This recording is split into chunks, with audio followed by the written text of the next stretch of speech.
What does it cost to dismiss a teenager at 37,000 feet?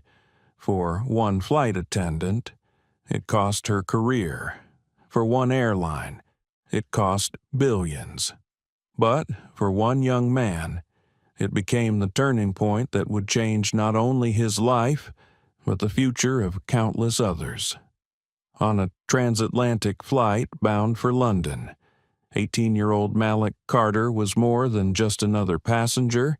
Brilliant, composed, the architect of a system that could transform global aviation yet to one attendant. He was only a kid in a hoodie. What followed was a clash between arrogance and dignity, between bias and truth. And when Malik refused to bow, he triggered a chain reaction that brought a corporate giant to its knees. But here's the question: was this just revenge? Or something far greater? Could humiliation be reshaped into hope? And what happens when a voice that was almost silenced becomes the spark for justice? Tonight, we uncover the true story of how a single act of prejudice mid-flight set off a global reckoning. Stay with us, because you will not forget what you're about to hear. And before we begin, don't forget to like, share, and subscribe. Your support helps us bring more powerful stories to life. The hum of the aircraft was steady, almost soothing, like the rhythm of a heartbeat. Passengers shuffled into their seats, the rustle of coats and the clink of buckles filling the first-class cabin of Aurora Airways Flight 762 bound for London. The air was a blend of recycled coolness and the faint scent of brewed coffee drifting in from the galley. Outside the oval windows, the evening sun slid down the horizon, painting streaks of orange across the tarmac. Seated in 2A, closest to the aisle, was Malik Carter. To most of the passengers walking by, he looked like any other teenager, maybe a college freshman traveling abroad for the first time. His hoodie was dark blue, slightly frayed at the cuffs, paired with simple jeans and sneakers that had seen better days. His backpack was tucked neatly under the seat in front of him, a water bottle peeking from the side pocket. To the casual observer, he was unremarkable, but Malik wasn't ordinary. Hidden in that backpack was a portable prototype server that contained the lifeblood of Aurora Airways' upcoming international expansion, a logistics platform so advanced it could alter the future of air travel. He wasn't just a passenger. He was the architect of the system that Aurora Airways was staking billions on. His father, Darius Carter, had entrusted him with this final overseas integration test. Malik was not only prepared but uniquely qualified. He knew every line of code, every security trigger, every scenario. Yet here he sat, slouched slightly, Bose headphones covering his ears, quietly tapping commands into his laptop before takeoff. The glow of the screen illuminated his calm face. He had long learned how to exist in two worlds, the quiet genius inside his head and the way the outside world perceived him. Too often, the world chose to see only a young black man in a hoodie, never the mind behind the hoodie. He paused, closing his laptop carefully as boarding wrapped up. He didn't need the announcement to tell him. He could feel the cabin settling. A woman in a silk scarf arranged her purse in the overhead bin. A businessman muttered into his phone about a merger, and somewhere behind him, a baby gave a soft cry before being soothed, the familiar ballet of airline life. Malik leaned back and exhaled, telling himself that tonight would be routine. He had been on countless flights before, to Tokyo, to Berlin, to Toronto, but tonight carried more weight. Tonight, he was the unseen guardian of Aurora's future. And yet, he reminded himself with a wry smile, no one here had the faintest idea. Still, Under that calm surface, a flicker of unease stirred. He knew what it felt like to be doubted. He remembered the stares when he presented his software at a conference in Paris, the skeptical glances when he sat at his father's side during negotiations, the subtle question that always lingered in people's eyes. Does he really belong here? The boarding door closed with a hydraulic sigh. A flight attendant made the final rounds, checking belts and bags. Malik adjusted his seat belt, his eyes half-lidded. He was tired, not physically, but weary of always being on guard, weary of anticipating the moment someone, somewhere, would challenge his place in the room. His phone buzzed gently in his pocket. He glanced at it, a message from his father, Darius. Safe flight. Son, remember who you are. Malik smiled faintly, the words both comforting and heavy. He slipped the phone away. He knew his father's confidence in him wasn't just paternal pride. Darius Carter wasn't a man who offered empty reassurance. He was the kind of man who moved entire industries with a call. But here, at 37,000 feet, Malik was alone. The captain's voice came over the intercom, crisp and practiced. Ladies and gentlemen, welcome aboard Aurora Airways Flight 762 to London. We're expecting a smooth flight across the Atlantic tonight. Sit back, relax, and enjoy the journey. Malik closed his eyes, letting the words wash over him. For a brief moment, he allowed himself to believe that this would be just another flight. He thought of London, the bustling city, the cool night air, the sleek glass building where tomorrow's test would take place. He thought of the pride in his father's voice when the system would pass seamlessly. But beneath those thoughts, the unease remained. It was subtle, like a vibration just under the floorboards. Something felt but not yet seen. He brushed it away, convincing himself it was just nerves. After all, what could possibly go wrong before the plane even reached cruising altitude? He straightened, reaching for a magazine in the seat pocket, pretending to read while his mind drifted. He remembered something his late mother once told him, a phrase that always lingered in his memory. The world will try to shrink you. Malik, don't let them. Stand tall even when you're sitting down. He touched the edge of his hoodie sleeve, grounding himself. She was right. He had built something extraordinary, something no one else on this plane could even imagine. He belonged here. More than belonged, he was essential. And yet, in the row across from him, a pair of sharp eyes had been watching. Sylvia Grant, the chief flight attendant, had been moving briskly through the cabin, but her gaze lingered on Malik longer than it had on anyone else. She noted his hoodie, his youth, the way he seemed out of place among the suits and silk scarves. Her lips pressed into a thin line. In her mind, something didn't add up. Malik didn't notice. Not yet. His headphones still hummed softly, carrying the low beats of a lo-fi playlist. He told himself to relax, to let go of the ever-present expectation of conflict. He told himself this was just another flight, but deep down, he knew.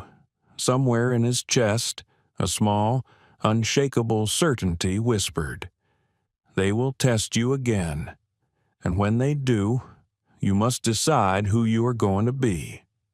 For now, the cabin lights dimmed, the engines roared, and the plane began to lift from the ground, carrying Malik into the night sky toward a storm he could not yet see, but one that would shake the world below. The plane leveled off smoothly, and the familiar ding of the seatbelt sign being switched off rippled through the cabin. A few passengers immediately stood to retrieve items from overhead bins, while others reclined and pulled out tablets or books. Malik stayed in his seat, slipping his laptop back onto the tray table. His fingers hovered over the keyboard, eager to return to the code that had occupied his mind for months. For him, the hum of the engines was white noise, a perfect soundtrack to focus.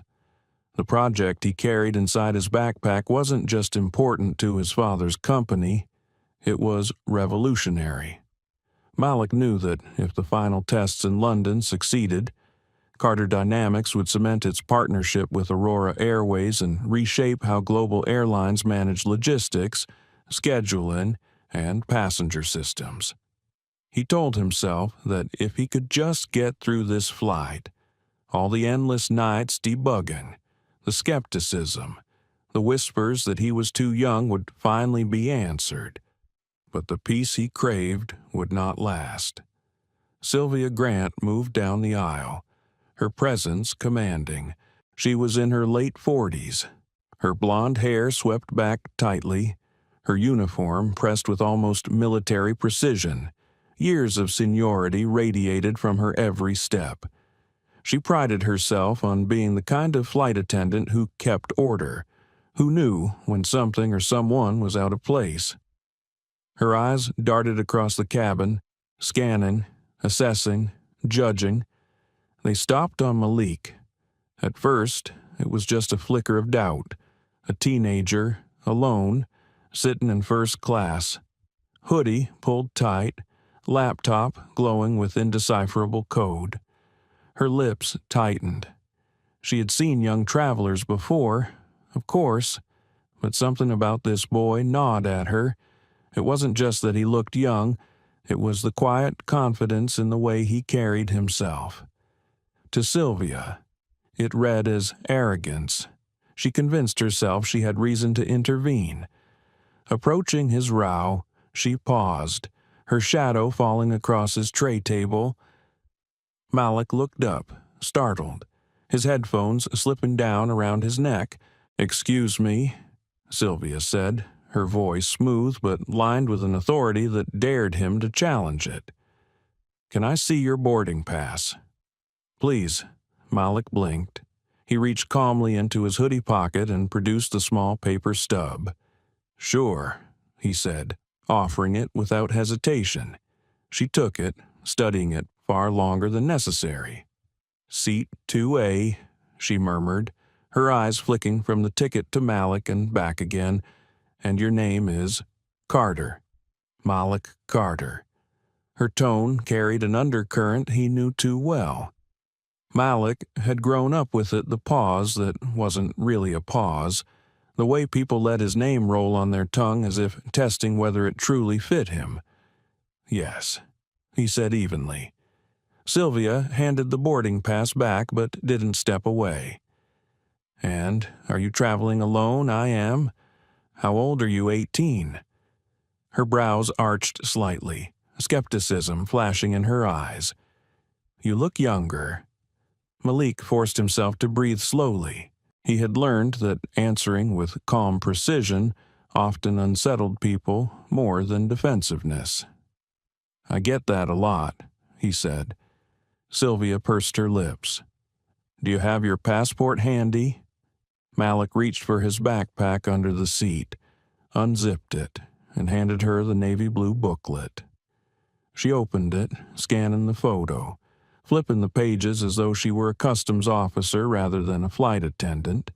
She even tilted it toward the light, rubbing her thumb along the edge of the laminate. "There's some fraying here," she noted, tapping at the corner of the page.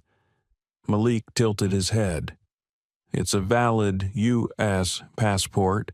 I've used it to travel internationally several times. It doesn't expire until 2030. She made no reply, only narrowed her eyes and snapped the passport shut. "Thank you. Please keep it with you.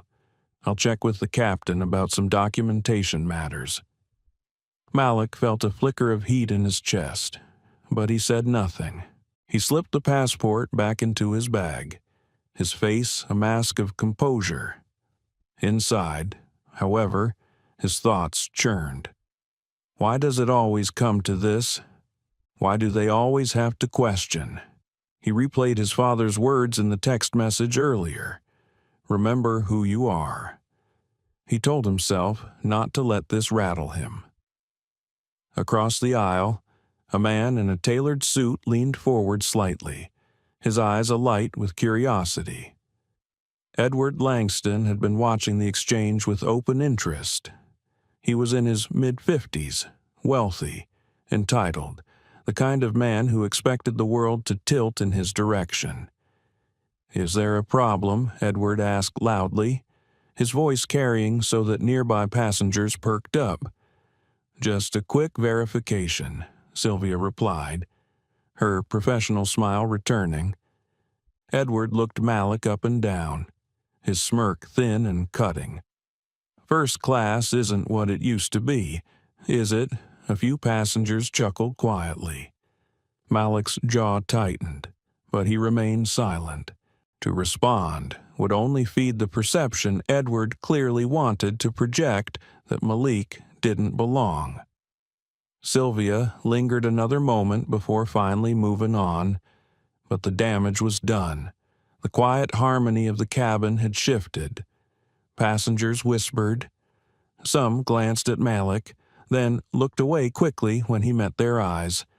The air felt heavier, weighted with judgment. Malik lowered his laptop screen, staring at his reflection in the darkened glass. His heart thudded slowly, controlled, but his mind raced. He had been through this before at restaurants, in stores, even at academic conferences where he was the youngest person in the room. Each time, the same subtle suggestion, "You don't belong here." He reminded himself that he did, more than anyone else in this cabin. Perhaps he belonged here. Without him, Aurora Airways' future would collapse. Without him, the system that was supposed to make their expansion possible would crumble. The irony bit at him sharply, how little they knew, how quick they were to assume. He adjusted his headphones back over his ears. Though no music played, he simply needed the barrier, the illusion of distance. He closed his eyes briefly, trying to steady himself. A memory surfaced his mother's voice again. "The world will not always see you for who you are, Malik, but never let their vision replace your truth." He inhaled, slow and deep, then exhaled. The cabin seemed to breathe with him, though its whispers had not faded. He caught Edward's smug glance and Sylvia's quick conversation with another attendant near the galley. They were talking about him. He knew it. He didn't need to hear the words. For the first time that evening, Malik wondered whether this flight would test more than his patience. He wondered if perhaps the real trial hadn't even begun. He leaned back into his seat, eyes open now, gaze fixed on the ceiling where the faint lines of the overhead lights glowed. He knew what it felt like to be underestimated, to be doubted. But he also knew what it meant to rise, quietly, deliberately, until the weight of proof was undeniable. The plane continued its steady course into the night, but for Malik, turbulence had already arrived. Dinner service had just begun in the first-class cabin. Silverware clinked against porcelain as attendants moved gracefully down the aisle with trays of salads and warm bread. The scent of roasted chicken drifted in the air, mingling with the faint perfume of a passenger in 3B.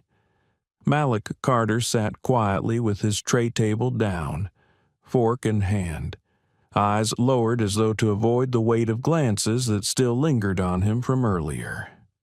He chewed slowly, methodically, trying to ignore the awareness prickling at the back of his neck. He knew Sylvia Grant hadn't let it go.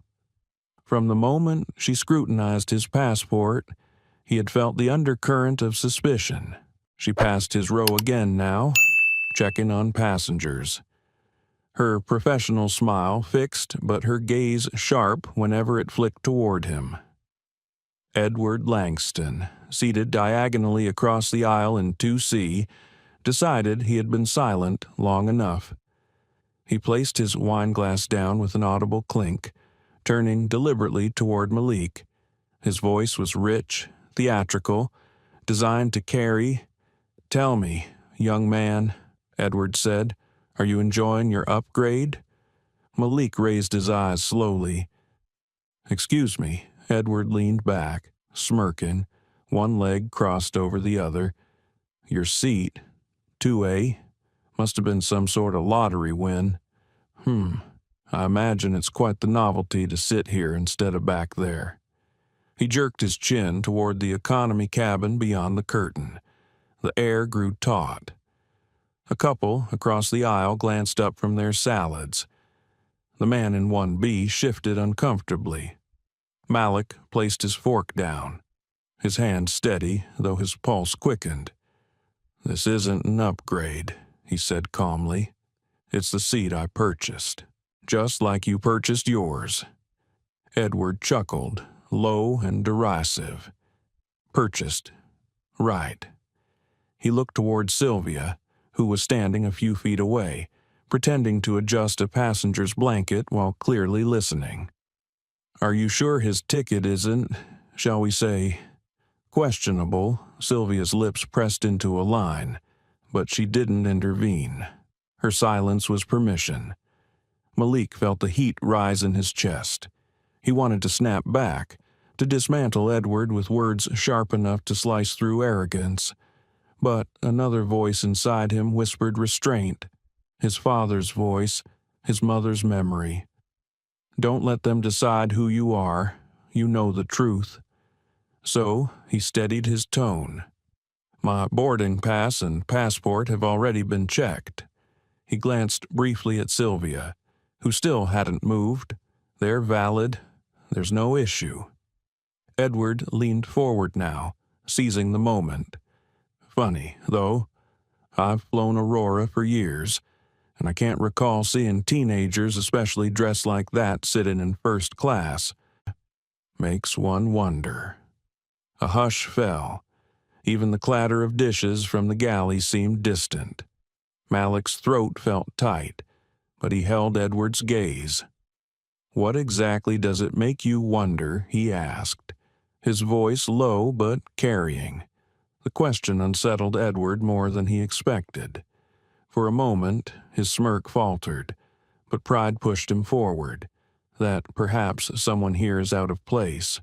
A woman 2 rows back whispered to her husband. A man in 1C coughed, looking away. The words hung in the cabin like smoke. Malik's fingers curled slightly against his tray, but he forced himself to breathe. He thought of the server humming in his backpack, of the thousands of hours poured into code, of the future of Aurora Airways resting silently beneath his feet. If only they knew, if only they understood who was truly out of place here. Sylvia stepped forward at last, her professional mask firmly in place. "Is there a problem here?" she asked, though her eyes were locked not on Edward, but on Malik. Malik lifted his chin. "I was just answering a question." Edward smiled thinly. "Yes, we were clarifying whether all passengers here belong in their seats." Sylvia's gaze swept Malik again, head to toe. "Well, Mr. Carter," she said crisply, "perhaps you wouldn't mind showing me your passport one more time, just so we can put everyone's mind at ease." A collective breath passed through the cabin. Malik could almost hear the unspoken thought, "Why him again?" But no one spoke. No one challenged. Malik pulled the passport from his bag once more, his movements slow, deliberate. He handed it to her, watching as she repeated the same exaggerated inspection, tilted it under the light, ran her finger across the laminate. "This photo," she murmured, tapping the page, "it doesn't quite match. The angle, "It's me," Malik interrupted, his tone sharpening. "That is my passport, issued by the U.S. government, cleared by security. You've checked it twice now. How many times would make you comfortable?" The firmness in his voice startled even him. A ripple moved through the cabin. Sylvia stiffened, unused to being confronted so directly. Edward chuckled again, savoring the tension. "You'll forgive us," Edward said smoothly. "But it's important that first class maintains its standards. Not just anyone can sit here." Malik turned his gaze on him, the calm now like steel. "You're right," he said. "Not just anyone. Only those who have earned it." For the first time, Edward faltered. He shifted slightly in his seat, color rising in his cheeks. Sylvia cleared her throat, snapping the passport shut with a sharp sound. She handed it back, her voice clipped. "Very well. Keep it with you at all times." Malik accepted it, sliding it into his bag without another word. His hands trembled slightly under the tray table, but his face was composed. He refused to give them the satisfaction of seeing his anger. Inside, though, his thoughts collided. Why is it never enough? Why must I always prove myself twice, 3 times, 100 times more than anyone else? The humiliation pressed against him like a weight. Not because he doubted himself, but because he was being forced to defend his existence in a space he had already earned. The rest of the meal passed in silence, heavy and awkward. Passengers avoided looking directly at him, though he caught their sidelong glances. Edward sipped his wine with forced composure. Sylvia busied herself in the galley, but Malik could sense her unease, like a storm cloud gathering at the edge of sight.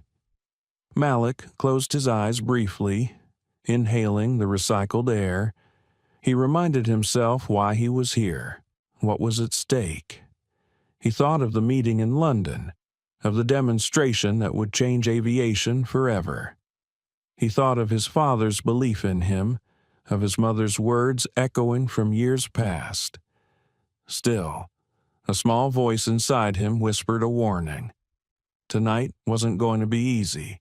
The storm was closer now, and when it broke, it would not only test his patience but unleash consequences far beyond this cabin. He opened his eyes, staring at the darkened screen of his laptop. His reflection looked back at him calm on the surface, but with something sharper glinting beneath: resolve. If Sylvia Grant and Edward Langston wanted to question whether he belonged, they were about to find out. Not in the way they expected, but in a way that would change everything. The cabin lights dimmed after dinner, bathing the space in a muted glow. Most passengers settled into a quiet lull, adjusting their seats for rest, slipping on headphones, or tapping gently at tablets. The clink of glasses had faded, replaced by the steady hum of engines. Yet beneath the surface calm, tension still coiled tight around seat 2A. Malik Carter sat upright, laptop open but untouched. He stared at the scrolling code on his screen. Though the words refused to register, his mind replayed every detail of the confrontation, Sylvia's repeated demands, Edward's smug insinuations, the passenger's watchful silence. His jaw clenched. It wasn't the first time he had been doubted, questioned, treated as though his presence was an anomaly. But tonight, on this flight, it felt heavier. This wasn't just about him. This was about the future of an entire airline, about the credibility he had built line by painstaking line of code. And still, all Sylvia had seen was a teenager in a hoodie. He tried to bury himself in work. Fingers hovered, then tapped at the keys. But the letters blurred. His chest tightened, and for a fleeting moment, Malik considered getting up, walking back through the curtain to economy, disappearing into anonymity just to make it stop. But then his father's voice echoed in his mind, "Remember who you are." He forced his breathing to steady, willing his composure back into place. He belonged here. No one could erase that truth. A shadow fell over his tray table. Sylvia stood beside him, her expression stiff, eyes cool. In her hand was a clipboard. Malik knew before she spoke that she wasn't finished. "Mr. Carter," she said, her voice low but carrying enough for nearby passengers to hear, "I'm going to need you to come with me."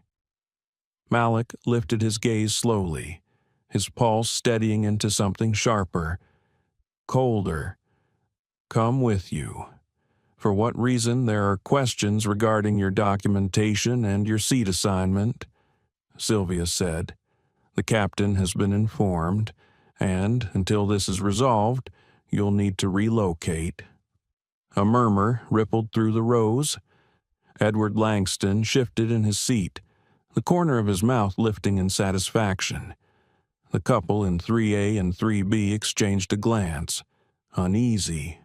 Malik's chest burned, but his voice emerged even, clipped with quiet authority. "My boarding pass and passport have been checked multiple times. You've verified them yourself. There is no issue with my documentation." Sylvia's lips thinned. "I have discretion to determine whether a passenger is fit to remain in this cabin." The words hit like a slap. Malik knew what she meant. Discretion, that catch-all authority, a loophole large enough to swallow his dignity whole. He inhaled slowly. "And what exactly about me makes you believe I'm not fit?" Sylvia shifted, caught off guard by the directness. "This isn't personal," she said briskly. "It's policy." Malik held her gaze. "Policy doesn't ask you to inspect the same passport 3 times. Policy doesn't require humiliating a passenger in front of an entire cabin.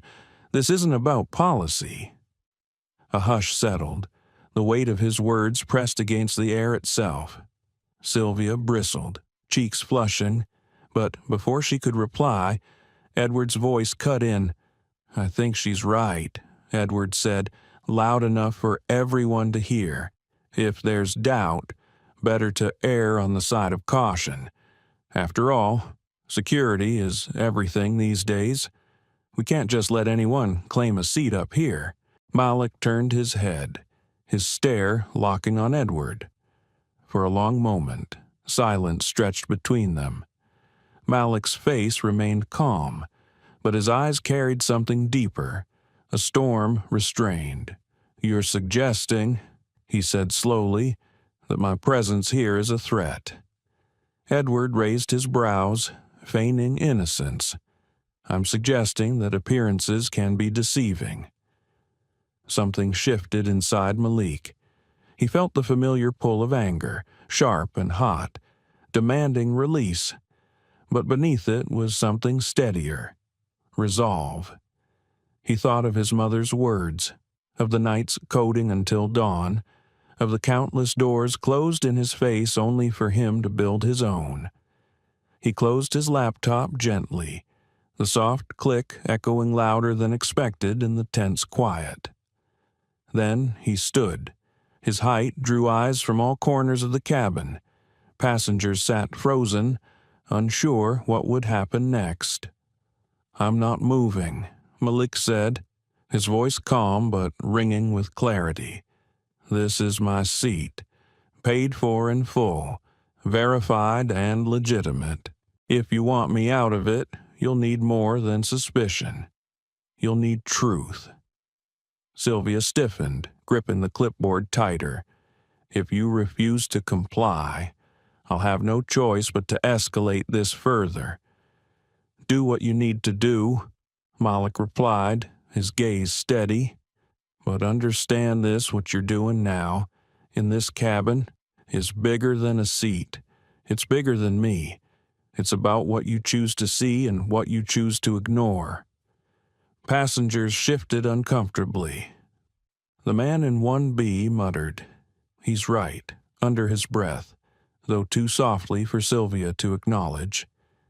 Edward's smirk faltered, replaced by a twitch of unease.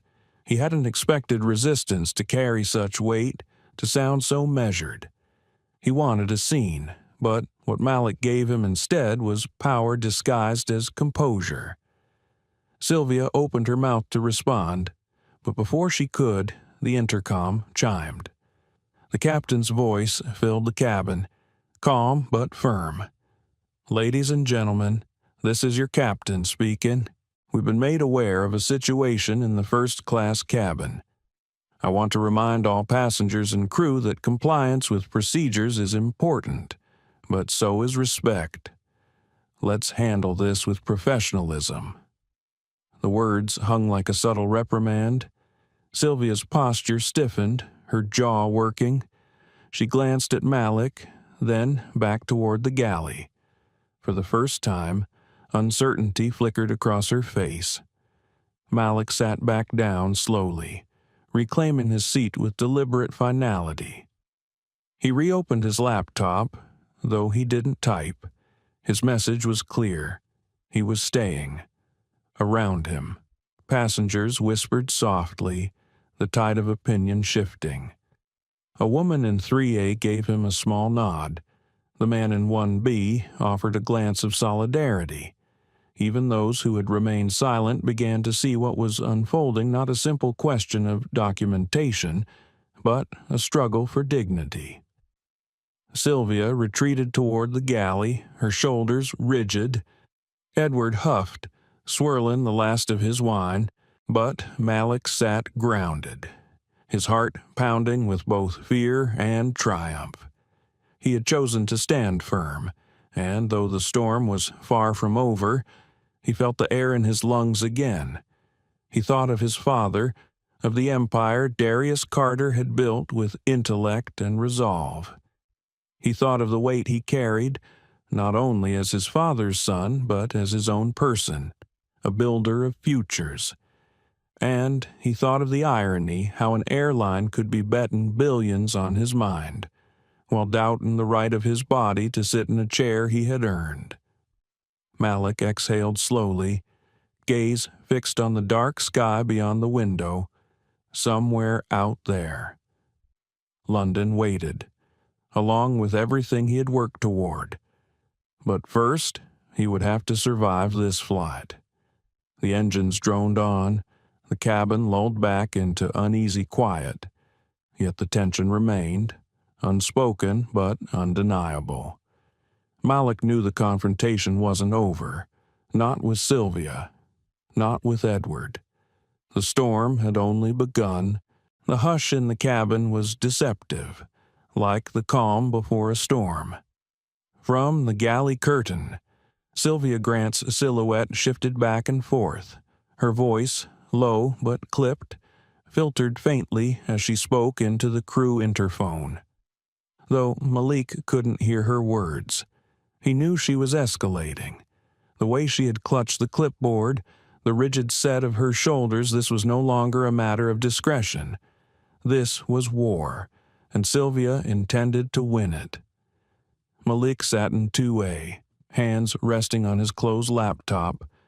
Outwardly, he looked composed, but inside, his thoughts tangled in a storm. He'd been here before, in smaller ways questioned in stores, eyed suspiciously at conferences, asked to prove himself again and again. But never had it been so public, so pointed. Never had his dignity been placed on trial in a cabin filled with witnesses. He felt every gaze on him. Some passengers avoided looking at him altogether.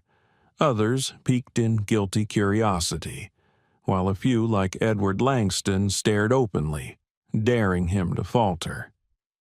Edward reclined, swirling the last sip of wine in his glass.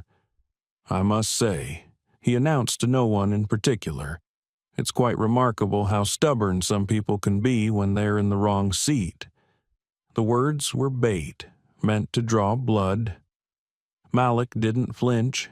He simply adjusted his headphones, though no music played, and looked out the window. The night sky stretched vast and unbroken, stars scattered like fragments of something ancient.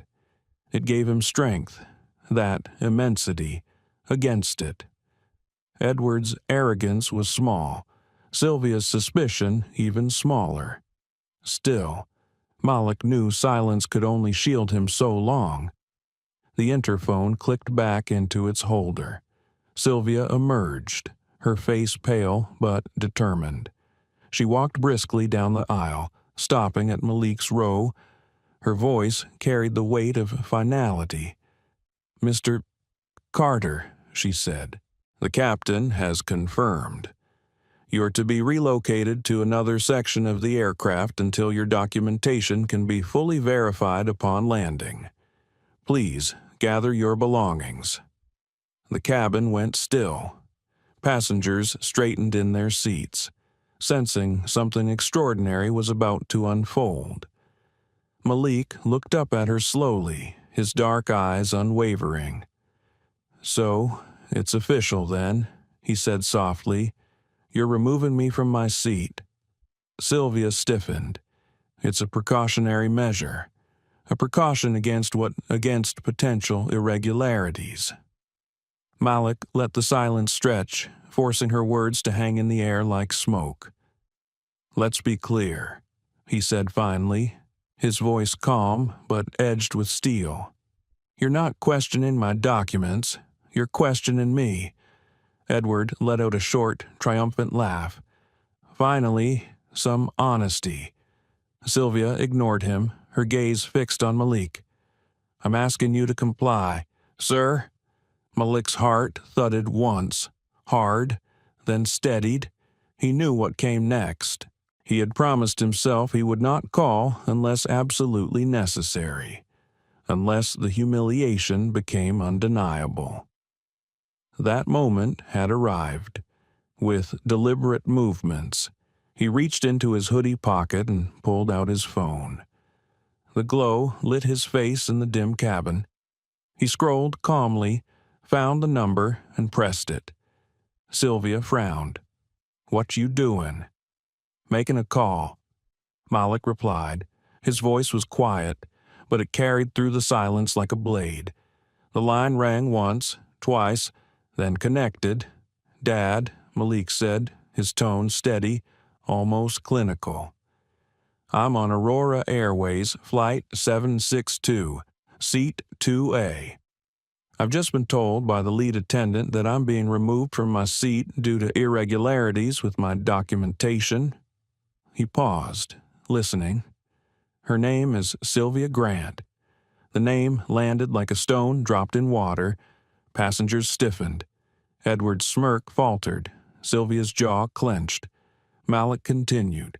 "Yes, Dad, you heard me correctly. I've been denied the right to sit in the seat I purchased. No, there's no issue with my passport. No, there's no issue with the boarding pass. This is about perception, about bias." He listened again, his expression unreadable. Then his words came, calm and final. "Execute Clause 14. Immediate termination of all agreements with Aurora Airways. Pull the Horizon System assets, lock down the servers, and make sure Whitmore himself gets the notice before the market opens." The cabin gasped as though the air had been sucked out of it. Sylvia blinked, uncomprehending. Edward sat upright now, his arrogance cracking. Malik ended the call, sliding the phone back into his pocket. He picked up his laptop and backpack, not to leave, but to rest them carefully on his lap. Then he looked up at Sylvia. "You've made a mistake," he said simply. The words were not loud, but their weight pressed against every ear in the cabin. Passengers stared, frozen, as the boy they had doubted revealed a quiet authority that dwarfed the uniforms, the titles, the smirks. Sylvia opened her mouth, but nothing came out. For the first time all night, her certainty faltered. Malik leaned back in his seat, eyes returning to the window. The storm inside him had calmed, replaced by something colder. Resolve.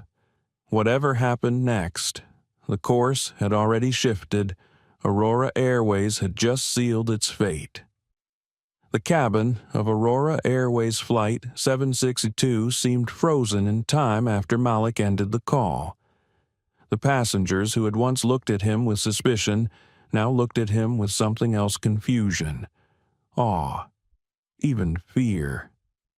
Sylvia Grant's clipboard trembled slightly in her grip.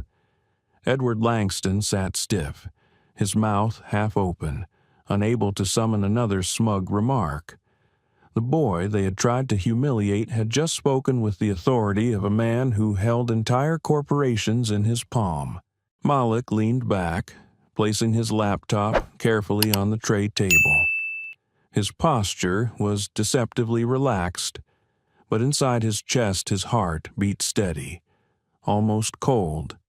He had crossed the threshold. This was no longer a matter of enduring insult. This was about setting a precedent, about refusing to let arrogance masquerade as authority. Outside the aircraft window, the Atlantic stretched endless and dark. Malik's reflection stared back at him. He thought briefly of his father, of how many times he had watched Darius Carter dismantle rivals with a single call. Tonight, Malik had stepped into that same ruthless clarity, and there was no turning back. Thousands of miles away in New York City, on the top floor of Carter Dynamics Tower. Darius Carter ended his own call and stood in silence for a long moment. The skyline glowed beneath him, but his focus was inward. His son's voice had been steady, but beneath it Darius had heard something raw, the sting of humiliation, the echo of a wound too familiar. He had fought his entire life to carve space for himself in rooms where he was never meant to belong. And now his son, brilliant and steady, had been forced into that same fight at 37,000 feet. Darius turned, his eyes hard. He pressed the intercom button on his desk. Get Stanton from legal, now, and wake up David in security ops. Within minutes, Robert Stanton appeared on the holographic screen, his hair mussed, his voice heavy with sleep. Marcus, he began, then caught himself. Darius, what's going on? Darius's tone was clipped. Clause 14.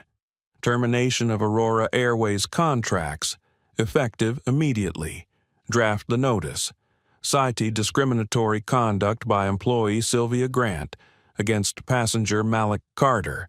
Trigger full penalties. Robert blinked, stunned. That's a $2.3 billion partnership. The penalties alone will gut them. That is the point, Darius said flatly. Send the notice to Charles Whitmore and the board within the hour. Then release it to regulatory bodies. I want this airtight. No negotiation, no reversal. Robert hesitated. Understood. Darius cut the line before he could say more. Moments later, another feed opened. David Ben Ezra, the head of Carter Dynamics' cybersecurity division, appeared in a dim-lit operations room filled with humming servers. His accent was clipped, his posture sharp. You said emergency. Sir Darius didn't waste words. Kill switch protocol, Horizon system, lock Aurora Airways out, all servers, all integration portals, wipe shared caches. They're done. David's lips tightened. We anticipated this day. It will be surgical. Make it irreversible, Darius said. Yes, sir. David turned to his team, barking orders in Hebrew and English. Engineers scrambled, their screens already lighting up with lines of code, access credentials revoked, firewalls hardened, cryptographic erasures armed. the Horizon system. Aurora's crown jewel, their key to Asian expansion, was being pulled from their grasp like a rug yanked beneath a staggering man. Back on the plane. Malik could sense the ripple, though he couldn't see it. He imagined servers going dark, dashboards blinking red, executives staring at dead screens. A system he had poured his genius into was now burning at his command. The irony wasn't lost on him. They had tried to take his seat. He had just taken their future. Sylvia returned, her voice taut but softer now. "Mr. Carter," she said carefully, "perhaps we can revisit this conversation after we land." Malik didn't look at her. His gaze stayed on the window. "The conversation is over." Passengers stirred, shifting in their seats. The tone had changed. Whatever Sylvia's authority had been, it had crumbled. She knew it, and so did they, thousands of miles away. Charles Whitmore, CEO of Aurora Airways, sat in his Manhattan penthouse, sipping scotch as he prepared notes for a morning investor call. His phone vibrated with an urgent alert. He frowned, reading the subject line, "Official Notice of Termination. Horizon System Contract." The glass slipped from his fingers, shattering on the hardwood. Within minutes, his board members flooded his inbox, demanding explanations. His CTO called, voice frantic. "Charles, we've been locked out of every Horizon integration point. Passenger data, cargo logistics, biometric boarding. Everything is gone. It's like the system doesn't exist." Charles's stomach sank. He scrolled through the notice. The trigger event, discriminatory conduct against passenger Malik Carter. He froze. Carter, as in Darius Carter, the architect of the very system they had bet their future on. His son. Charles staggered toward the window, the lights of Manhattan blurring. He could already see it, unraveling stock plummeting, investors fleeing, competitors circling like vultures. A 3-year strategy obliterated by a single arrogant act at 37,000 feet. Onboard Flight 762 Edward Langston finally found his voice. He leaned toward Malik, his tone dripping with disbelief. "You can't possibly mean that phone call will actually—" Malik turned his head, his expression calm, almost pitying. "It already has." Edward swallowed hard, his confidence shaken. He looked away, suddenly very small in his leather seat. Sylvia remained frozen at the aisle, the enormity of what she had triggered dawning on her.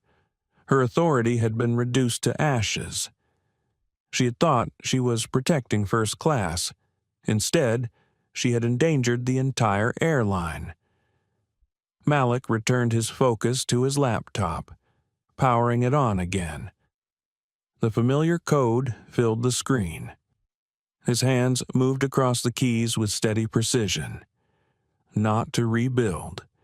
Not yet.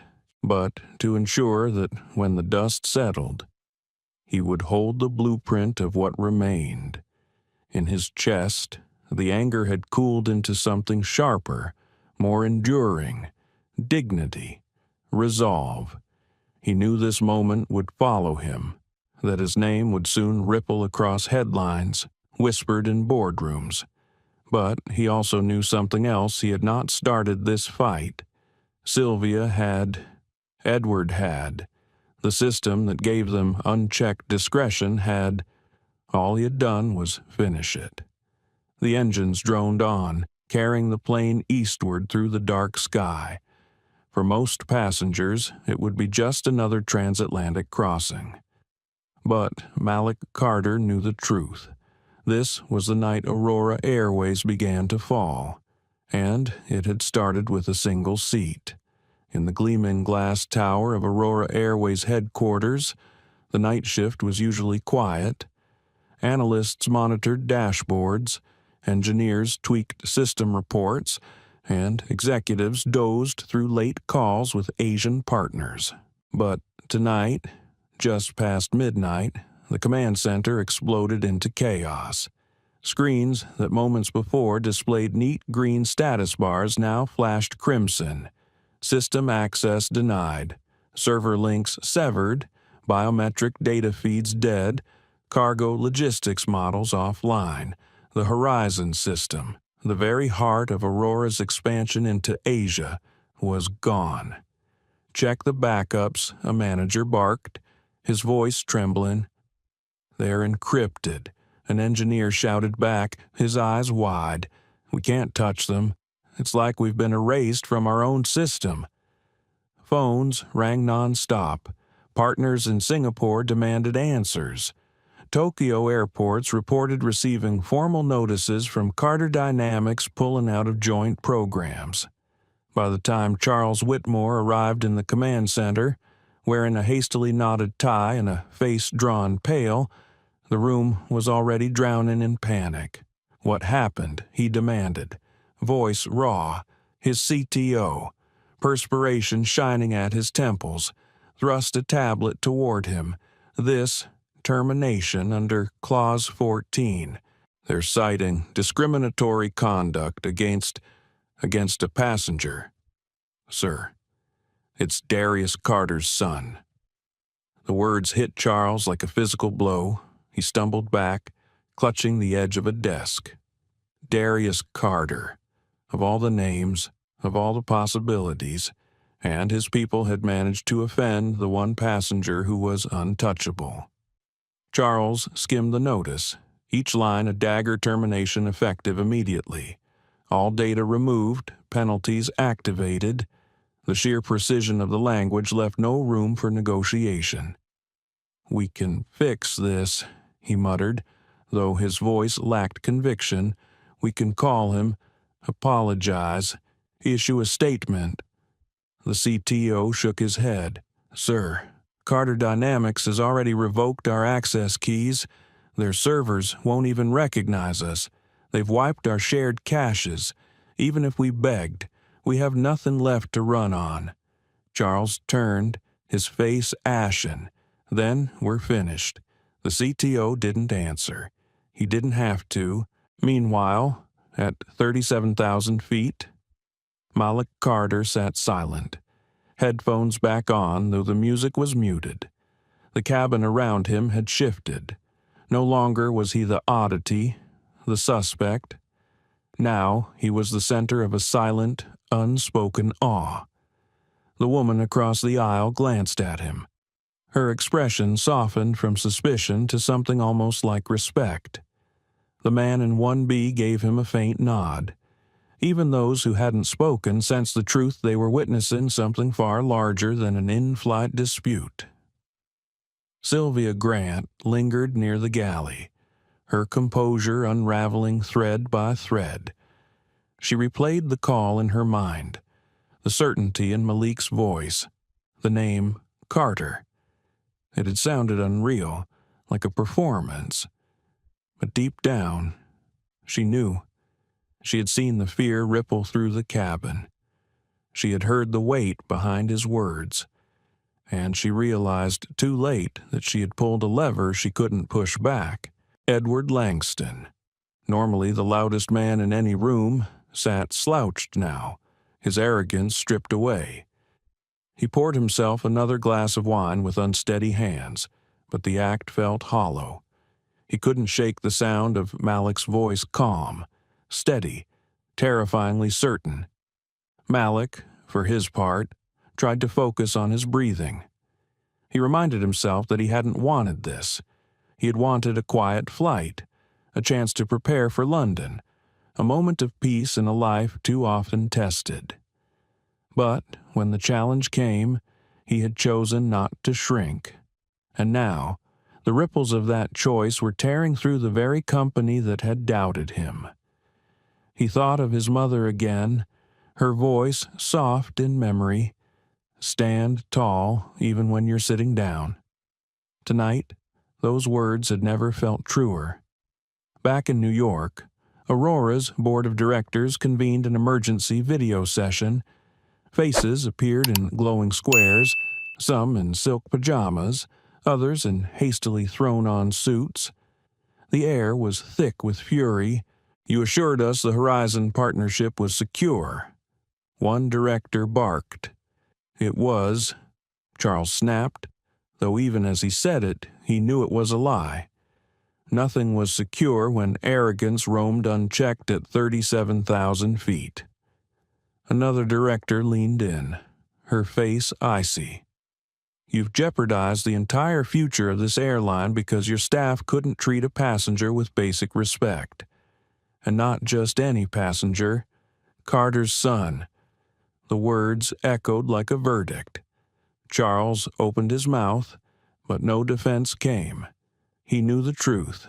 He had failed to protect the company not from competitors, not from market shifts, but from itself, from the rod of discretion weaponized by bias.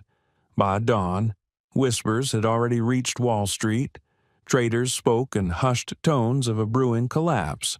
By the time markets opened, Aurora Airways stock would plummet like a stone on the aircraft. Malik leaned his head against the seat. Exhaustion seeped in, but he couldn't sleep.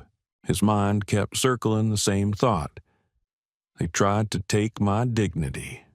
Instead, they lost their empire. The engines hummed, steady as ever, carrying him across the ocean. But Malik knew the turbulence was only beginning on the ground, in boardrooms, in the headlines that would soon bear his name. Still, there was no triumph in his chest, no gloating, only a deep, quiet ache. He hadn't wanted to destroy. He had wanted to be respected, to be seen, and yet the world seemed incapable of offering that without first being broken. He closed his eyes, whispering to himself words only he could hear. Let them learn. Aurora Airways was already learning, piece by painful piece. By the time Flight 762 was gliding steadily over the Atlantic, the first shock waves had already reached across continents. In Singapore, a boardroom full of investors sat in stunned silence as their screens refreshed. The partnership they had been promised, the backbone of Aurora Airways' Asia expansion, was gone. Contracts nullified, systems offline, landing slot negotiations suspended. At Tokyo's Haneda Airport, operations managers scrambled to adjust schedules. Without the Horizon system's predictive logistics, gates were misaligned, baggage loads mismatched, and flight rotations scrambled. A single corporate decision in New York was sending ripples across time zones, grounding not just planes but entire strategies. In London, where Malik's flight was destined to land, the financial press awoke to frantic emails. Headlines wrote themselves, "Aurora Airways implodes after Carter Dynamics pulls plug." Traders braced for carnage at market open. Rival airlines prepared opportunistic press releases. The smell of blood in the water was unmistakable. And yet, on Flight 762, the cabin was quiet. Passengers sipped water, scrolled phones, pretended to be absorbed in movies, but their eyes flicked toward 2A, toward the teenager who had calmly ended a $2 billion deal. Malik sat still, headphones in place, staring at the faint reflection of his face in the window. The weight pressed heavy on his chest now, not anger, not triumph, but something else, responsibility. He thought back to the moment he had pressed call, the steadiness in his own voice as he'd given his father the instruction. He hadn't wavered, he hadn't shouted, but now, hours later, a question gnawed at him. Had he gone too far? He pictured the thousands of employees who worked for Aurora Airways mechanics, baggage handlers, flight attendants not unlike Sylvia, pilots who had no part in this mess. Their jobs would evaporate in the collapse.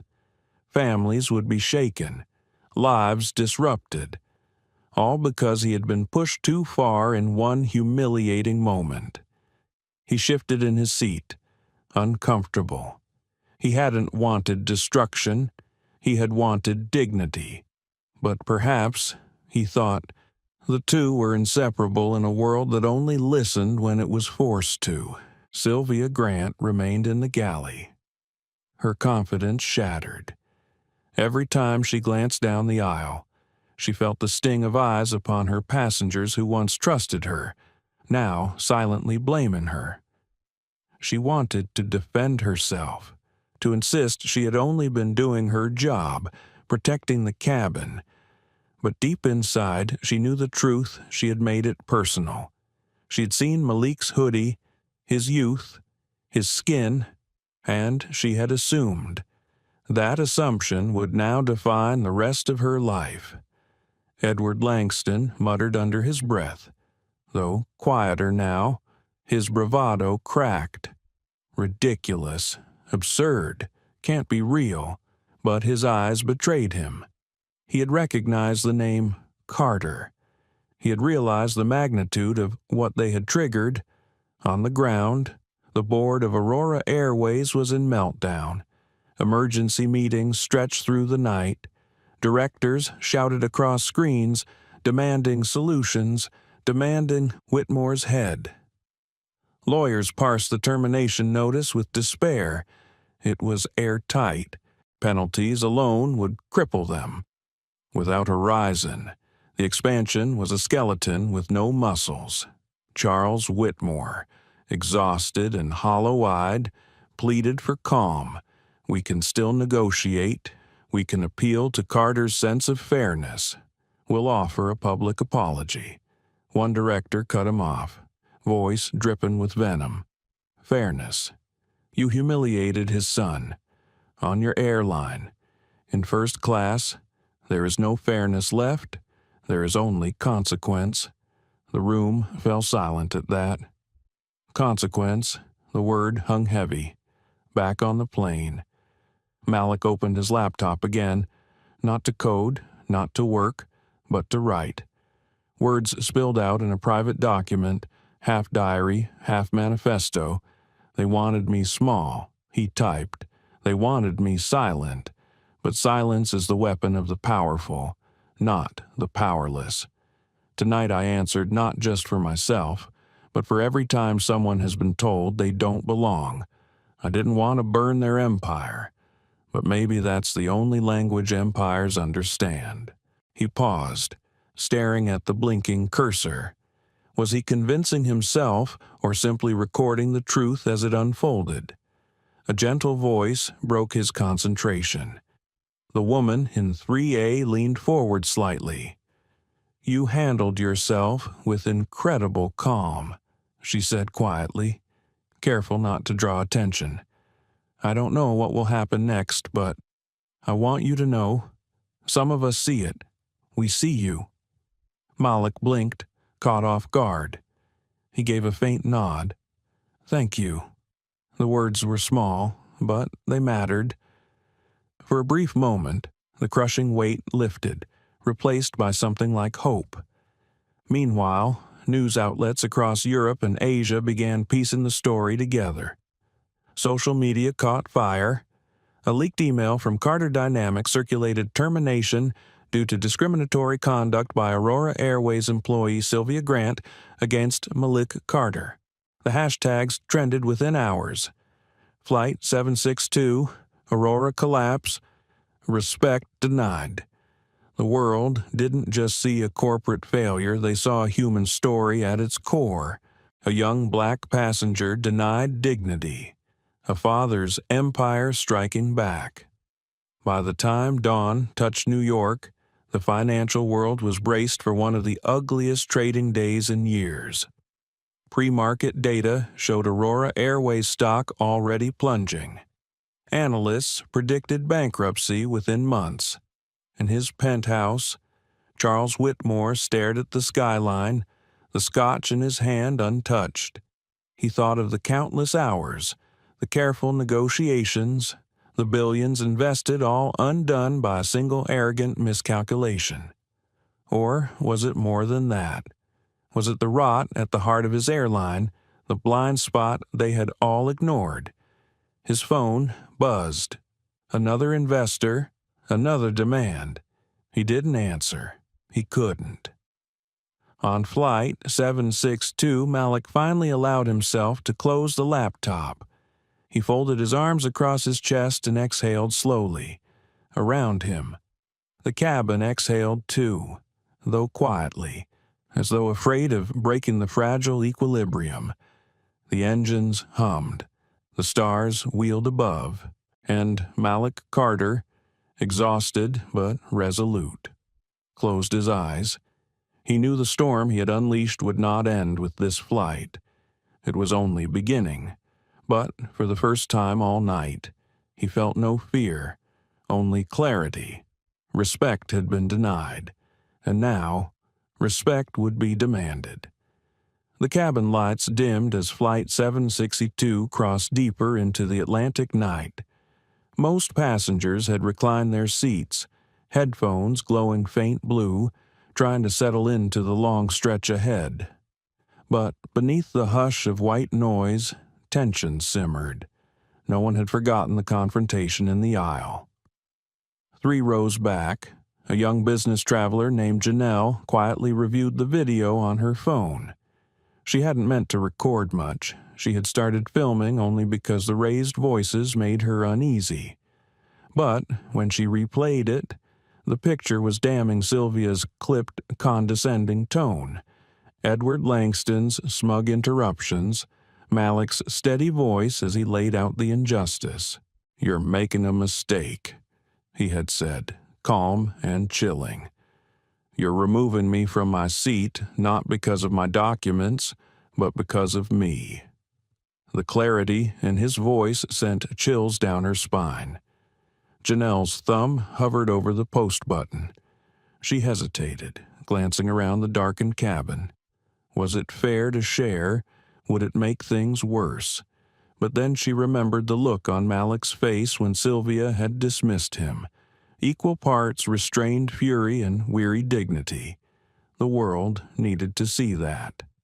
Within minutes, the video was live on her social feed, captioned simply, "Flight 762. This is what power abused looks like." By the time she refreshed, the views had already climbed past 10,000. Across the ocean, in London, a tech blogger scrolling late-night posts spotted it and shared it with his 100,000 followers. In New York, a financial journalist preparing for the morning's chaos saw the connection to Carter Dynamics' termination notice. The story caught like dry tinder. Hashtags blazed: "Our Flight 762, Aurora Fall," "Respect Denied," and Malik Carter's face hood up, voice steady, was everywhere. Back in 2A, Malik sensed the shift, though he didn't yet know why. Passengers whispered behind hands. A few stole glances at him with wide eyes, as though he were both myth and boy. His phone buzzed with notifications despite the plane's spotty Wi-Fi. Fragments of messages slipping through. "Are you okay?" "It's all over the news." "Malik, what happened?" He frowned, sliding the device back into his pocket. He had expected fallout, but not this fast. Sylvia Grant, pale and restless, noticed the whispers too. She pulled another flight attendant aside. "What's happening?" she hissed. The attendant shifted nervously. "Passengers are posting things. There's a video." Sylvia's stomach dropped. A video. She knew what it must show. She imagined her clipped words, her dismissive gestures, stripped of context and broadcast to millions. She felt the walls closing in. Edward Langston leaned over the aisle, whispering harshly, "You need to confiscate those phones before this gets out of hand." But it was already far too late. At Carter Dynamics Tower, Darius Carter stood before a bank of monitors in the operations center. He had just finished a call with Tokyo partners when his chief of communications rushed in, tablet in hand. "Sir, you need to see this." On the screen, the grainy passenger video played. Darius watched silently as his son appeared, calm and unyielding, speaking truth to dismissal. He felt his chest tighten, pride, pain, fury, all interwoven. The comms chief spoke cautiously. "The clip is going viral. Millions of views already. News outlets are picking it up." Darius nodded slowly. Let them. The world should see what arrogance costs. But in his heart, he knew Malik hadn't wanted this kind of spotlight. His son wanted respect, not fame. And yet, fame had found him, unwelcome and merciless, on board. Malik's laptop screen lit with news alerts filtering through the sluggish connection. Headlines scrolled: Aurora Airways collapse, accelerates after passenger video surfaces. His stomach clenched. His own name glared back at him. He shut the lid with a snap, exhaling hard. The stairs in the cabin pressed heavier now. He wasn't invisible anymore. He was spectacle. The woman in 3A leaned forward again, her voice gentle. "It's everywhere. You know, people are watching you right now. They're hearing what you said." Malik closed his eyes briefly.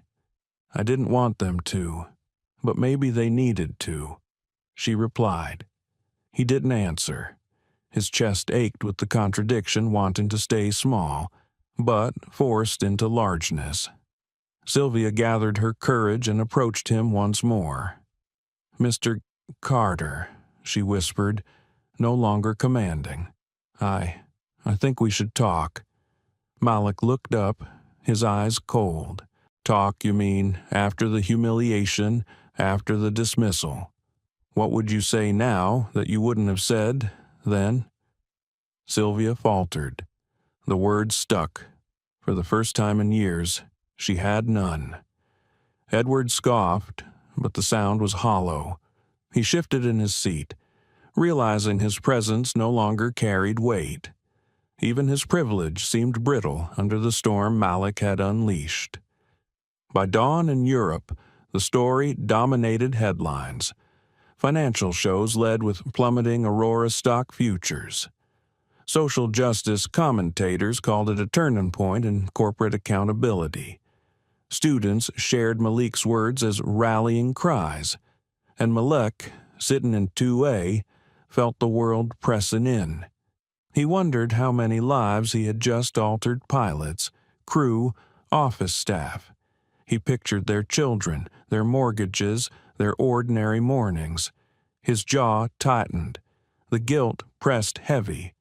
But then he remembered Sylvia's smirk, Edward's arrogance, the sting of being told he didn't belong. Respect was not optional. It was fundamental. If the cost of teaching that lesson was destruction, then perhaps destruction was overdue. The engines roared steady. The Atlantic slipped by below, and Malik Carter, a teenager who only wanted dignity, became the unwilling face of a global reckoning. The captain's voice broke the restless quiet of the cabin. "Ladies and gentlemen, we are beginning our descent into London Heathrow. Please ensure your seat belts are fastened." For most passengers, it was a routine announcement. For Malik Carter, it felt like a warning. The moment his feet touched the ground, the storm that had been brewing across the world would crash over him. He had felt it in the buzzing of his phone, in the sideways glances of passengers who now looked at him like a headline, not a boy. He shut his laptop and slid it into his backpack, hands steady though his stomach twisted. He had faced down Sylvia. He had faced down Edward, but facing the world, that was another battle entirely. Sylvia moved quietly through the aisle, mechanically checking seat belts, Her crisp authority had evaporated. Passengers avoided her eyes.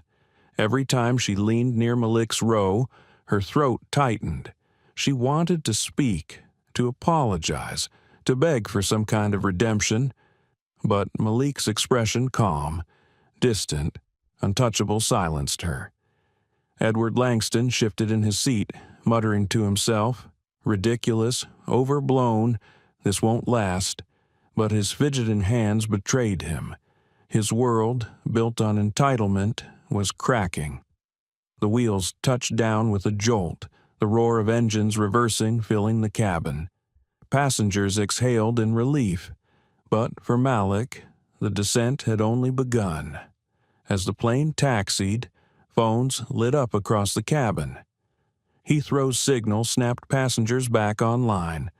News alerts flooded in, messages chimed, headlines screamed. Several passengers gasped audibly. Malik felt the weight of their stares intensify. He didn't need to check his phone to know the story had exploded. When the seatbelt sign dinged off, the cabin erupted in the usual shuffle of bags and jackets. But no one moved toward Malik. A strange buffer formed around him, as if he were both dangerous and sacred. At the door, Sylvia stood rigid, forcing a brittle smile as the passengers disembarked. When Malik reached her, she opened her mouth, but nothing came out. Malik met her eyes for the briefest moment. There was no hatred there, no triumph, only a quiet finality. He stepped past her without a word. The jet bridge was unusually crowded, not with passengers but with cameras, reporters, microphones thrust forward.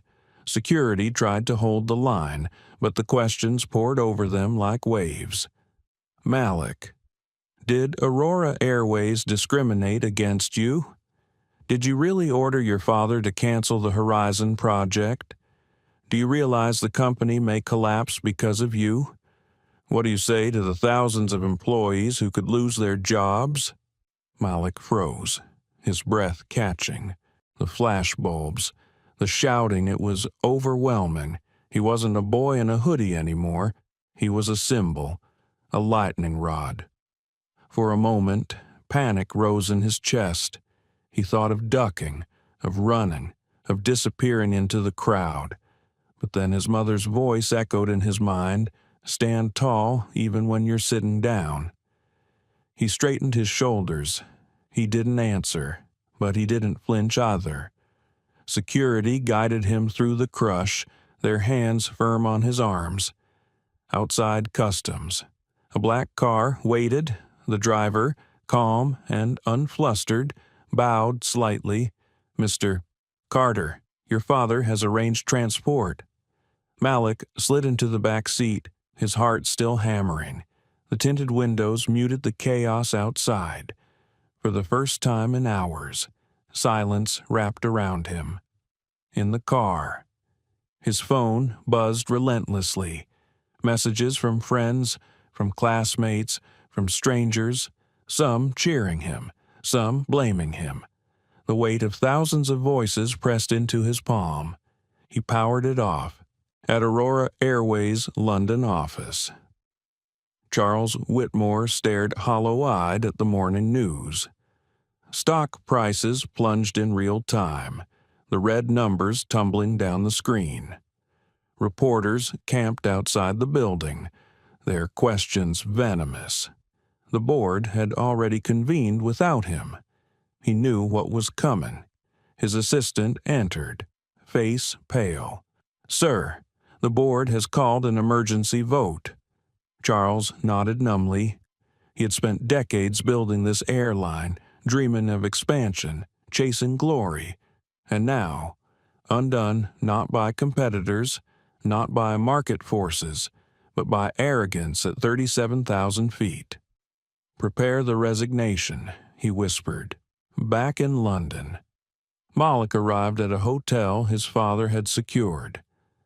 The lobby bustled with staff trying to keep the press at bay. He was ushered upstairs quickly. In the suite, the curtains were drawn, The air hushed. He sank into a chair, exhaustion finally breaking through. For the first time, he allowed himself to feel the enormity. He had spoken up, demanded respect, and in doing so, toppled an empire. The thought twisted in his chest. He pictured mechanics on the tarmac, flight attendants with families, clerks behind ticket counters, innocents who would pay the price. His jaw tightened, his eyes burning. Was this justice or collateral damage? The door opened softly. Amelia Nguyen, his father's trusted assistant, stepped inside. Her face was kind, her tone measured. "Malik, I know this feels heavy, but you need to understand the collapse isn't your fault. It's theirs, their system, their choices." Malik looked up, his voice hoarse. "Then why does it feel like I just destroyed them?" Amelia sat across from him. "Because you're human. But remember, your voice didn't break their system. It revealed it. They built a structure where prejudice could rule over logic. You simply refused to bow to it." Her words sank in slowly, easing the knot in his chest. He nodded faintly. Across the city, headlines rolled on screens in every cafe and office. Aurora Airways CEO to resign amid scandal. Teen tech prodigy sparks collapse of billion-dollar expansion. Respect denied, respect demanded. The world had already chosen its narrative. Malik Carter wasn't just a passenger anymore. He was the story. As night fell over London, Malik stood by the window of the hotel suite. The city glittered below, alive and restless. He pressed a hand to the glass, his reflection staring back. He didn't feel like a hero. He didn't feel like a villain. He felt like a boy caught in the undertow of forces far bigger than him. But somewhere deep inside, beneath the exhaustion, a seed of clarity grew. If the world was going to make him a symbol, then he would decide what that symbol meant. Not destruction, not arrogance, something else, something built from dignity. He didn't know yet what form it would take. But he knew this: he would not let the story end here. Aurora Airways was collapsing. But Malik Carter was just beginning. London's morning sky was gray, streaked with drizzle that blurred the outlines of skyscrapers. Inside a private conference room overlooking the Thames, the tension was sharper than any storm. Aurora Airways' surviving leadership sat at one end of the long mahogany table. Their suits looked pressed, but their faces were drawn, sleepless, desperate. Charles Whitmore wasn't among them.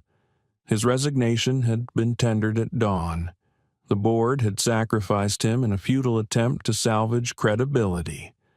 Now, vice presidents and senior advisors sat in his place, their voices hushed, their eyes restless. At the opposite end, the air shifted as Darius Carter entered, followed by his son. Malik's hoodie was gone, replaced by a simple black sweater, still understated, still unassuming, but his presence carried weight. Cameras weren't in the room, but every eye tracked him like they were. Darius didn't sit right away. He surveyed the room in silence, letting the discomfort build. Then, with deliberate calm, he spoke. "You invited us here to negotiate," he said. His tone was smooth but unyielding. "But there will be no negotiation." The executive shifted, exchanging nervous glances. One cleared his throat. "Mr. Carter, surely we can find common ground. The collapse of this partnership benefits no one." Darius cut him off with a raised hand. "No, you misunderstand. The collapse benefits everyone who believes respect is not optional. My son was denied dignity on your aircraft. That wasn't a mistake. It was the predictable outcome of a system you designed. We don't negotiate with systems that allow prejudice to masquerade as policy." The silence was heavy. Malik could feel the weight of his father's words, but he also felt the eyes on him, curious, assessing, even accusing. He wasn't just a witness here. He was the fulcrum. One executive leaned forward, desperation etched into his face. "Malik, please, you're brilliant. You built Horizon. You know the power of your creation. If you walked away because of what happened because of Sylvia Grant, then let us fix it. Fire her. Fire the crew. Fire Whitmore. We've already done it. But don't burn 30,000 jobs because of one person's ignorance." Malik's jaw tightened. His hands curled slightly on the table.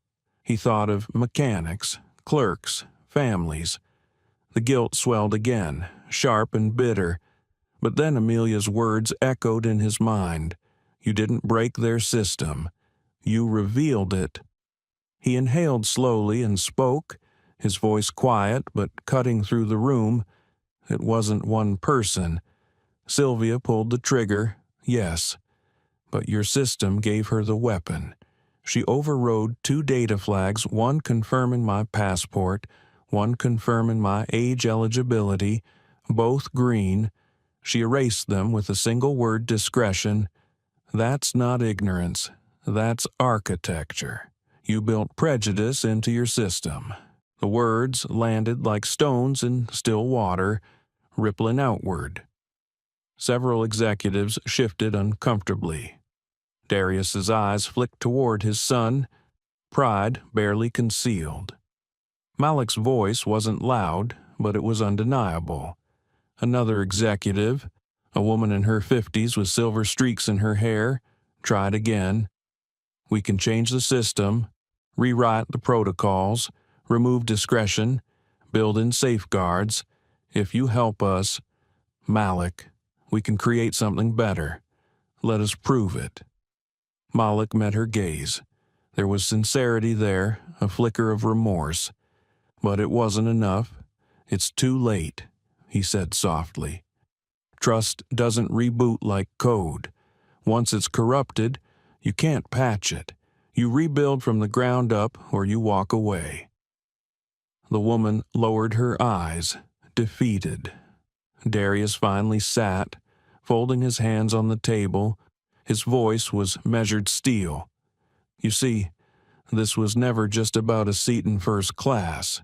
It was about what that seat represented, who belongs and who doesn't. My son belongs anywhere he has earned the right to be. He shouldn't need an empire at his back to prove it. Until you understand that, until your structures reflect that, there is no deal to be made." The room fell into silence. The executives knew the verdict had already been delivered. Malik leaned back slightly, his chest rising with a controlled breath. He hadn't shouted, he hadn't demanded, he had simply told the truth, and truth was heavier than any punishment. One by one, the executives slumped, the fight leaving their eyes. They had come seeking salvage. They were leaving with ruin.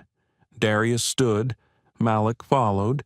At the doorway, Malik paused, glancing back once more. For a moment, his gaze softened not with pity, but with clarity.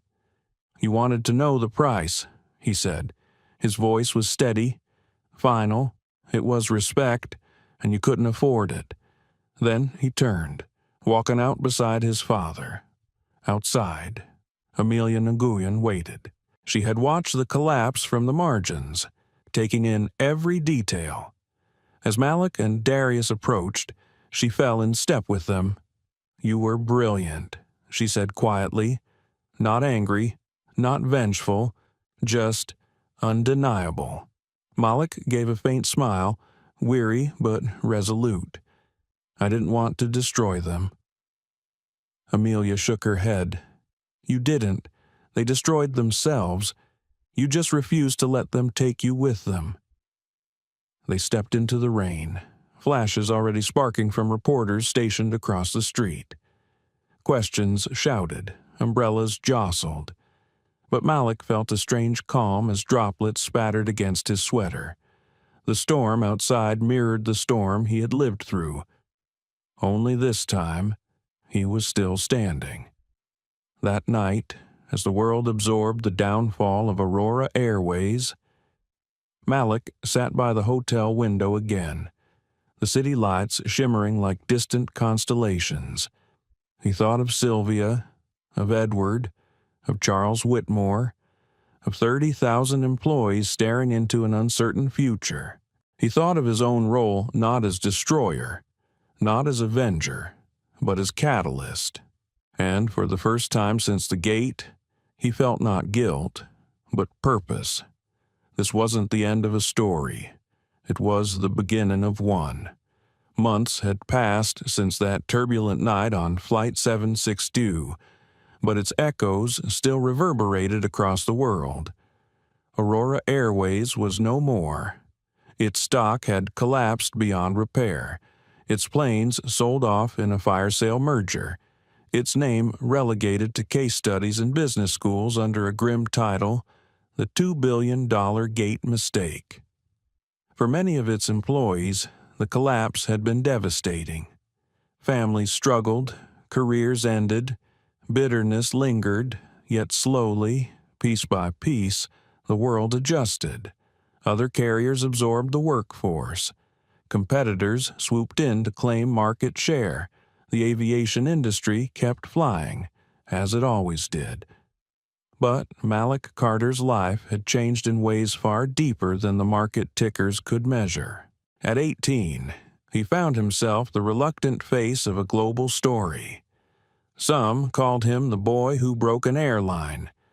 Others hailed him as a symbol of accountability, proof that even the most powerful corporations could be undone by prejudice. He had endured interviews, think pieces, even protests outside his family's headquarters. Through it all, he remained steady, his quiet voice cutting through the noise. One crisp autumn morning in Austin, Texas, Malik stood in a new building that bore a name not yet known to the public, the Horizons Foundation. The glass walls glimmered in the sunlight, the logo etched in bold lines above the entrance. Inside, monitors displayed flight paths and itineraries, but these weren't for corporate expansion. They were for students, dreamers, young scientists, and engineers from underserved backgrounds. Horizons had one mission to ensure that travel was never the barrier to opportunity. The same algorithms Malik had once written for Aurora Code meant to optimize baggage routes, and gate assignments were now repurposed to find the cheapest flights for kids headed to robotics competitions, medical conferences, or research internships. The same biometric tools designed for efficiency now ensured first-time travelers could navigate airports safely and with dignity. In one corner, a team of engineers, many of them former Aurora employees who had lost their jobs, worked with renewed purpose. In another, administrators fielded calls from schools across the country, applying for travel grants. And in the center of it all stood Malik, no longer just the boy in the hoodie at Gate B-27, but the architect of something larger than himself. Amelia Nguyen, who had once been a junior assistant at Aurora, now served as Horizon's chief operating officer. She walked into Malik's office holding a tablet. "The first cohort of students just landed in Berlin," she said, her eyes shining. "They sent a video, they can't stop smiling. Most of them had never even been on a plane before." Malik watched the clip on the screen, a group of wide-eyed teenagers stepping into an airport terminal, clutching welcome packets, guided through the chaos by systems he had designed. His chest tightened, not with guilt this time, but with pride. "Good," he said softly. "That's the whole point. to make them feel like they belong from the second they step off the plane. Amelia smiled. They do, because you built this. Later that day, Malik stood before a room full of reporters for the Foundation's official launch. Cameras flashed, microphones crowded forward, but this time he didn't shy away. He had chosen this moment. He began quietly, his voice carrying with the calm strength that had defined him all along. Almost a year ago, I was told I didn't belong in a seat I had earned.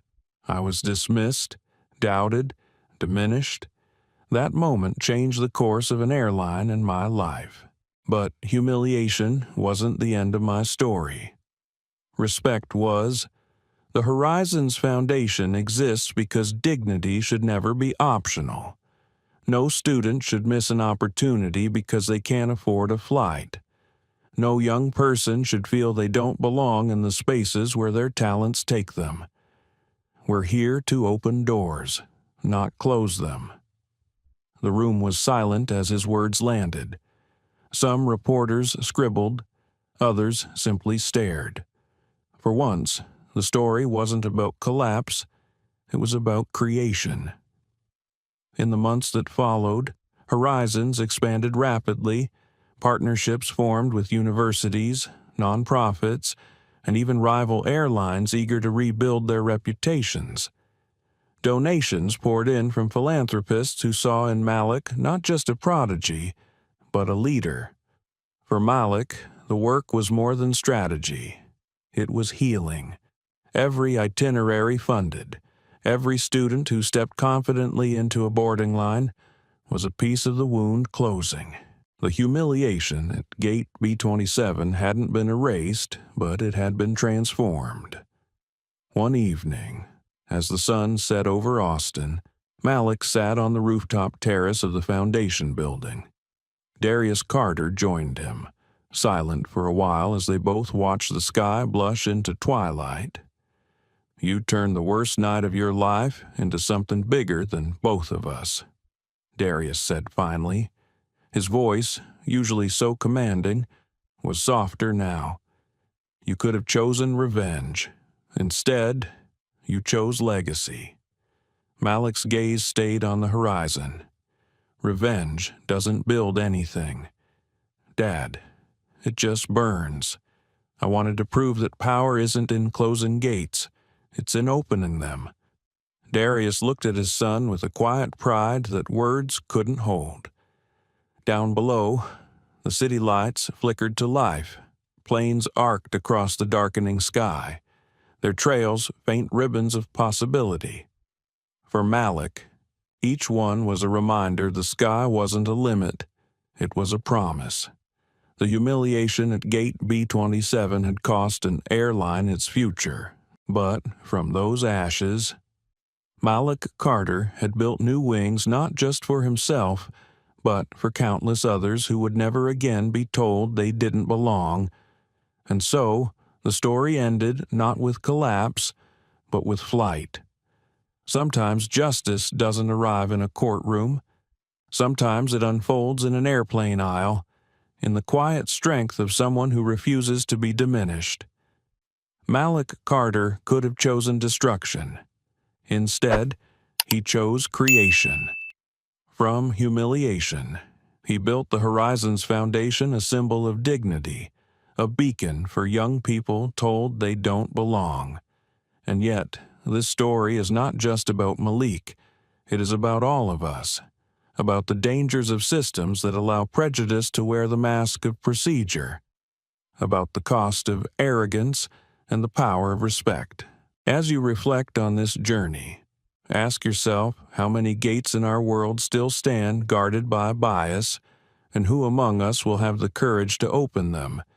If this story moved you, if it made you feel anger, hope, or even tears, please take a moment to like this video, share it with someone who needs to hear it, and subscribe to our channel.